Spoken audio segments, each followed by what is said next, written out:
నమస్కారం మిత్రులారా. నాకు ఎడ్ల పందాలన్నా వ్యవసాయం అన్న చాలా ఇంట్రెస్ట్. లాస్ట్ ఇయర్ మేళ్ళ చెరువులో ఎడ్ల పందాలను అయితే చూడడం జరిగింది. ఈ సంవత్సరం కూడా మొన్న వెళ్ళిన మళ్ళీ చివరి రోజు మార్చి 2వ తారీఖు 2025 ఆదివారం రోజున సీనియర్ విభాగంలో పోటీ. ఇదే లాస్ట్ అనమాట.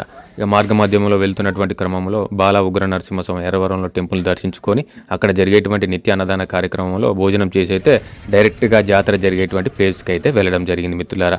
ఇక ఆదివారం కాబట్టి వేల సంఖ్యలో జనాలు అయితే హాజరయ్యారు. మీరు చూసేటువంటి వీడియోలో అప్పుడే పాల్గొన్నటువంటి గిత్తలు పాల్గొన్న తర్వాత వాటికి దానా తినిపిస్తున్నారు అనమాట. ఒకరైతే ఖర్జూర పనులు తినిపిస్తున్నారు, ఒకరైతే పాయసం పెడుతున్నారు. వాటిని ఫోటోలు కూడా దీనిస్తారు అనమాట. అంత పౌరంగా ఒక కుటుంబ సభ్యుల మాదిరిగా అయితే గిత్తలను చూసుకుంటున్నారు యజమానులు ఒక ప్యాషన్గా. మీరు చూసినటువంటి ట్రాక్టర్ ఫస్ట్ ప్రైజ్ అనమాట. సీనియర్ విభాగంలో వచ్చినటువంటిది 25 నిమిషాల్లో 23 క్వింటాల 40 కేజీలు ఉన్నటువంటి రాయిని ఈ రాయి అనమాట. దాన్ని 25 నిమిషాల్లో ఏది ఎక్కువ అడుగులు గుంజితే ఆ గిత్తలకు ఆ ట్రాక్టర్ బహుమతి, 2వ ప్రైజుకు 1,50,000, అట్లా 10వ ప్రైజుల వరకు నగదు బహుమతి అయితే ఇక్కడ పాల్గొన్నటువంటి గిత్తలకైతే ఇస్తారు మిత్రులారా. దాదాపు 13 జతల గిత్తలు అయితే పాల్గొన్నాయి. 12 జతల గిత్తలే పార్టీలో పాల్గొన్నాయి. ఒక గిత్త అయితే క్యాన్సిల్ చేసుకున్నారు అనమాట. ఆ 12 గిత్తల వరకు టైం ఉదయం 11 గంటల నుంచి మొదలు పెడితే సాయంత్రం 8:30 9 ప్రాంతం వరకు అయితే 12 వీటికి టైం కంప్లీట్ అయిపోయిందన్నమాట. ఒక్కొక్క జత గిత్తకు వచ్చేసి 25 నిమిషాల టైం. 23 క్వింటాల 40 కేజీలు రాయి లాగాలి. ఒక 7 ఖచ్చితంగా 7 కన్నా ఎక్కువ ఉండొద్దు. టీం చర్నాకులా కొట్టేటువంటి ఉన్నాయి కదా తాళ్ళతోనే, ఒక చేతితోనే కొట్టాలి, 2 చేతితో కొట్టకూడదు మిత్ర. ఇవి విధానాలు. ఆ లైన్లు ఉన్నాయి కదా చివరి లైన్లు, అవతలికి పోవద్దు అనమాట. ఆ రాయి గుంజేటప్పుడు పోతే మాత్రం కొలతల నుంచి తీసేస్తారు. మీరు చూసేటువంటి వీడియోలో ఈ గిత్తలు రామ్ గోపాల్ రెడ్డిది 6వ సీరియల్ అనమాట. మొత్తం 12 సీరియల్, 6వ సీరియల్. మేము పోయేసరికి 6వ సీరియల్ నడుస్తుంది. దాదాపు ఇవి కూడా మంచిగా వీటిని దాదాపు 3వ ప్రైజ్ కొట్టినాయి అన్నమాట. దాదాపు అన్ని 2000 అడుగుల పైచీలు లాగినాయి 25 నిమిషాల్లో.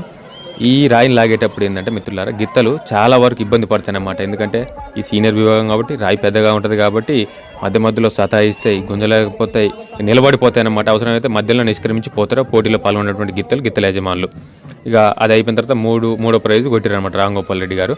ఇక మీరు వచ్చేటువంటిది ఆర్కే బుల్స్, ఆయన యజమాని ఎడ్డు పట్టుకొచ్చినట్టు అతని యజమాని. ఇవి కూడా మంచిగా ఫస్ట్ ప్రైజ్ ఫస్ట్లో ఊపినాయి అనమాట. 1250 అడుగుల వరకు అయితే ఇక ఫస్ట్ ప్రైజ్ కొడుతున్నాయి. ఇక ఫస్ట్ ప్రైజ్ దాటిపోతున్నాయి అనుకున్నాం. ఆ క్రమంలోనే గుంజుతున్నటువంటి క్రమంలో దాపటి గిత్త జనికిందిగా. ఆ జనకటంతో అప్పటి నుంచి సతాయించడం మొదలుపెట్టింది. ఆ తర్వాత వీరి టైం తగ్గుతూ వస్తుంది. అలాగే ప్రైజ్ కూడా తగ్గుతూ వస్తుంది అన్నమాట. ఇక ఆ ఓనర్ కూడా ఆలోచించారనమాట. ఎందుకంటే ఇతను ప్యాషన్తో జాతారనమాట. ప్రైజ్ వచ్చినా రాకున్నా, ఒకవేళ ఎద్దు అలసట అయినా కూడా, ఒకవేళ ఎద్దుకి ఏమైనా అవుతుందని ఆపద ఉన్నటువంటి తెలిసినా కూడా గుంజేటువంటి క్రమంలో మార్గంలోనే విరమించుకొని మధ్య మార్గంలోనే ఆట ఆడుతున్నటువంటి క్రమంలోనే ఆపి బయటికి వెళ్ళిపోతారనమాట. ఇప్పుడు ఆర్కే బుల్స్ యజమాని కూడా అదే పని చేసిండు. లాస్ట్ 1250 అడుగులు గుంజినాక ఎద్దు సతాయిస్తుంది అనమాట. ఇక ఎందుకైనా మంచిది, ఎద్దుకేమైనా అవుతుందని అయితే ఆ గిత్తలను అయితే బయటికి తీసుకొని పోవడం అయితే జరిగింది మిత్రులారా. ఇక తాడు పట్టుకొని చూసిన అతనే ఆర్కే బుల్స్ యజమాని. ఈ గిత్తలు అతనే అనమాట. ఇంతకుముందు కూడా ఫస్ట్ ప్రైజ్ కొట్టినట్టు అవి. ఇప్పుడు మీరు చూసేటువంటి గిత్తలు సీనియర్ విభాగంలో మొదటి బహుమతి కైవసం చేసుకున్నటువంటి గిత్తలు. ఈ 2 గిత్తలు ఒక్కొక్క గిత్త అనమాట. ఒకటేమో హుజూర్నగర్ చెందినటువంటి ఏఎస్పి సుంకి సురేందర్ రెడ్డి గారివి, ఇంకోటేమో పోరెడ్డి కేశవరెడ్డి గారి నంద్యాల జిల్లా నంద్యాల మండలం ఆంధ్రప్రదేశ్ సంబంధించినటువంటి 2 గిత్తలు కలిపి కలిసి ఆడిస్తే గత రికార్డులన్నీ బ్రేక్ చేసినాయి మిత్రులారా. దాదాపు 3046 అడుగులు గుంజి గతంలో ఉన్నటువంటి రికార్డు 2650 పైచీలు అడుగుల రికార్డును బ్రేక్ చేసి అక్కడ ఉన్నటువంటి వేల మంది అయితే అభిమానాన్ని గెలుచుకున్నాయి మిత్రులారు ఈ గిత్తలు పాల్గొన్నాక వీటిని అయితే ఫస్ట్ ప్రైజ్ కొట్టినాయి కదా. ఇక తర్వాత దీని చుట్టూ జనాలు అనమాట. సెల్ఫీలు, ఫోటోలు, ఓనర్లతో ఫోటోలు, వారితో మాట్లాడడం. వీరే వాళ్ళిద్దరు ఓనర్లు. నాకైతే చాలా మంచిగా అనిపించింది. అసలు ఈ ఎడ్లు చూడడానికి కూడా చాలా బాగున్నాయి. ఇది tractor, first prize tractor. So ఇక జూనియర్ విభాగంలో ఫస్ట్ ప్రైజ్ వచ్చేసి బుల్లెట్ బైకు. అట్లా అన్నమాట. అనేక రకాలుగా ప్రతి విభాగంలో 10వ వరకు బహుమతులు అనమాట. 10వ స్థానం వరకు బహుమతులు. లాస్ట్కి ఏమైందంటే ఇక 12వ జతగా మీరు చూసేటువంటిది నాగిరెడ్డి అనమాట. ఒకప్పుడు యాట్రిక్ విజయాలు, మహానందిలో యాట్రిక్ విజయాలు, అలాగే మేలచెరులో అనేక విజయాలు సాధించినటువంటి ఈ నాగిరెడ్డి గారి గిత్తలు సీనియర్ విభాగంలో లాస్ట్లో 12 సీరియల్లో పాల్గొన్నారనమాట. అసలు ఎట్లా అల్లిస్తున్నారంటే ఒక్క దెబ్బ కూడా కొట్టకుండా అక్కడ ఉన్నటువంటి టీము అతను చాలా వరకు ఎటువంటి ఎడ్లకు దెబ్బ కొట్టకుండా చాలా ఒకటే పద్ధతిలో అల్లిస్తున్నాడు అనమాట. ఎడ్లకు మోస రాకుండా అసలు ఇతను అల్లించేటువంటి విధానం చాలా బాగుంది. అక్కడ ఉన్నటువంటి చాలా మందికి అయితే నచ్చింది మిత్రులారా. ఇక్కడ మీరు అవపడుతుంది చూసినారు, వచ్చిపోయేటువంటి గాడి, మళ్ళీ ఆ గాడి నుంచి తప్పిస్తలేనమాట ఆ రాయిని. అట్లా అల్లించుకుంటే భలే అల్లించిండు.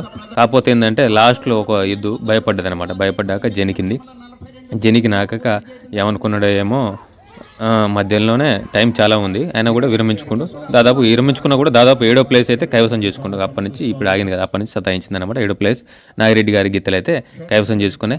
మొదటి బహుమతి మాత్రం సుంకి సురేందర్ రెడ్డి గారివి, పోరెడ్డి కేశవరెడ్డి గారివి అయితే కైవసం చేసుకుని. రెండవ బహుమతి నాగర్ కర్నూలు అనుకుంటే, నాగర్ కర్నూలు చెందినటువంటి రైతువి.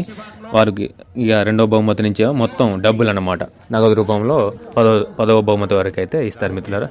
మీరు చూసేటువంటి ఈ కోయరాజుల డ్యాన్సులు అక్కడికైతే కొద్దిసేపు వెళ్ళి మాట్లాడడం జరిగింది మిత్రులారా. ఇక మీ వెళ్తున్నటువంటి అక్కడికి వచ్చి ఫస్ట్ బహుమతి వచ్చినటువంటి గిత్తలకైతే అక్కడ తీసుకొచ్చి ట్రాక్టర్ ముందు ఫోటోలు దిగి వారికి ఆ బహుమతులు అయితే అందజేస్తారు. అలా పక్కనే అనేక నాటకాల ప్రదర్శన, జేఎన్టీవీలు, ఇక ఇక్కడ మేలచెరువు ఉత్సవాలు అయితే ఈ జాతర అయితే ఘనంగా అద్భుతంగా జరిగాయి మిత్రులు.